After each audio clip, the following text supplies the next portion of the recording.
Hi hello friends, എല്ലാ കൂട്ടുകാർക്കും പുതിയൊരു റിവ്യൂയിലേക്ക് സ്വാഗതം.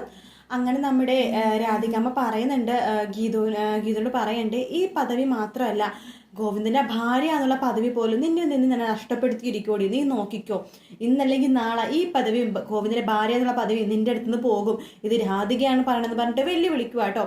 അതേസമയം നമ്മുടെ ഭദ്രനും അതുപോലെ തന്നെ പ്രിയയും വിനോദും വിലാസിനിയും എല്ലാവരും കൂടിയിട്ട് ഗോവിന്ദനോട് സംസാരിക്കാൻ വേണ്ടി വരുവാണ്. ആ പ്രിയ ചോദിക്കുന്നുണ്ട് ഗോവിന്ദനോട്, നിങ്ങൾ രണ്ടുപേരും ചേർത്ത് വെച്ചത് ഞാനാണ്, പിന്നെ എന്തിനാ ഏട്ടാ ഗീതു ചേച്ചിനായിട്ട് ബന്ധം പിരിയണേന്ന് ഇങ്ങനെ ചോദിക്കുമ്പോഴേക്കും ഗോവിന്ദ് പറയുന്നുണ്ട്, അതെനിക്ക് നിന്റെ അടുത്തും നിന്റെ ഭർത്താവിനടുത്ത് എനിക്ക് പറയാൻ പറ്റില്ല, എനിക്ക് ഒരു പെങ്ങളുടെ ഭർത്താവിനോട് പറയാൻ പറ്റുന്ന കാര്യങ്ങളൊന്നും അല്ല അത് എന്ന് ചോദിക്കുമ്പോൾ ഗീതു അങ്ങോട്ടേക്ക് വരുവാണ്. അപ്പൊ വിനോദ് എടുത്ത വായിക്ക് ചോദിക്കുന്നുണ്ട്, എന്താ എൻ്റെ ചേച്ചിക്ക് വല്ല സ്വഭാവ ദൂഷ്യം ഗോവിന്ദനെ കണ്ടുപിടിച്ചോ എന്ന് ചോദിക്കുമ്പോൾ ഗീതു ആകെ ഞെട്ടിപ്പോവാണ്. ഗോവിന്ദ് അതിനെക്കുറിച്ച് പറയാൻ പോകുന്ന ഭാഗത്തോട് കൂടിയിട്ടാണ് പ്രൊമോ തീരുന്നത്.